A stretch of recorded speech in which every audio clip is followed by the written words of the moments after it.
আগের দিন রাতে এত বেশি কোমর যন্ত্রণা করছিল, সেটা আর কি বলি। এটা তো এখন আমার নিত্য প্রয়োজনীয় সঙ্গী, বাট তাও কাল রাতে যেন একটু বেশিই হয়ে গেছিলো। রাত প্রায় তখন 2টো মতো বাজে। কি করব, নিজেই নিজের সঙ্গে বকবক করে নিলাম। Hello everyone, welcome back to my new another mini blog. সকালে উঠে অ্যাজ ইউজুয়াল খেয়ে নিলাম একটা ডাব।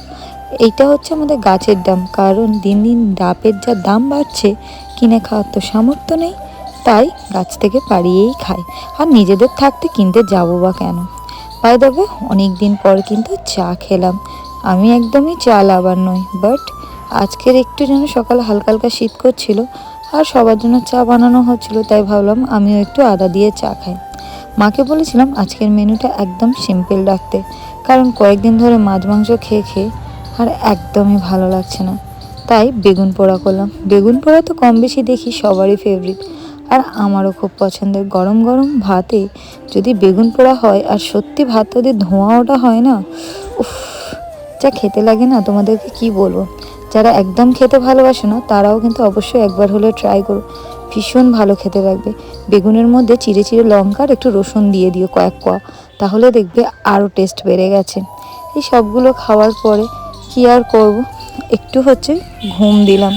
নর্মালি আমি তেমন একটা ঘুমাই না বা ঘুমাতে পারি না, কিন্তু ওই যে এখন তো রাতে একদমই ঘুম হচ্ছে না, তার এফেক্ট অনুযায়ী সকাল দুপুরে যখনই পড়ি না কেন আমি একটু ঘুমিয়েই পড়ি। মানুষ শুনলে কেমন একটা অদ্ভুত ফিল করে যে এই টাইমে কেউ ঘুমায় নাকি, কিন্তু আমি তো ঘুমিয়ে পড়ি। তারপরে দেখলাম বিকেলের দিকে হঠাৎ সে কি পা যন্ত্রণা। অনেকে কমেন্টে জিজ্ঞাসা করেছো আমার কি প্রেশার আছে। না, আমার প্রেশার সুগার কিচ্ছু নেই, তাও কিন্তু আমার পা যন্ত্রণা হয়, আর অজস্র পা যন্ত্রণা করছিল। আর কালকে তো মনে হচ্ছে একদম সব কিছু ক্রস করে গেছিলো। তবে হ্যাঁ, হাস্যকর ব্যাপার হচ্ছে আমার না একটাই পা যন্ত্রণা করছিল, সেটা হচ্ছে ডান পাটা। পাটাগুলো একটু একটু করে ফুলেছে, ওই জন্যই হয়তো মা বললো যন্ত্রণা করছে। যত দিন আগিয়ে আসছে তত কিছু না কিছু অ্যাড হচ্ছে। কি আর হবে, আগে অনেক ভয় পেতাম, আস্তে আস্তে সব কিছু সয়ে যাচ্ছে। ভয় পেলে হবে, অনেক কষ্ট সহ্য করতে হবে। তার আজকাল আর আমি টানা একসাথে 2-3 মিনিট কথাও বলতে পারি না। কেমন আমার নিঃশ্বাস প্রশ্বাসটা যেন বড্ড বেশি আপ ডাউন করে।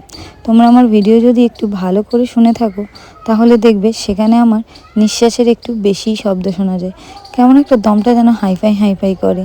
তারপরে রাতে এত বেশি বিরিয়ানি খাওয়ার ক্রেভিং হচ্ছিল কি বলবো, তাই কেনা বিরিয়ানি খেয়ে রাতটা কিন্তু শেষ করলাম।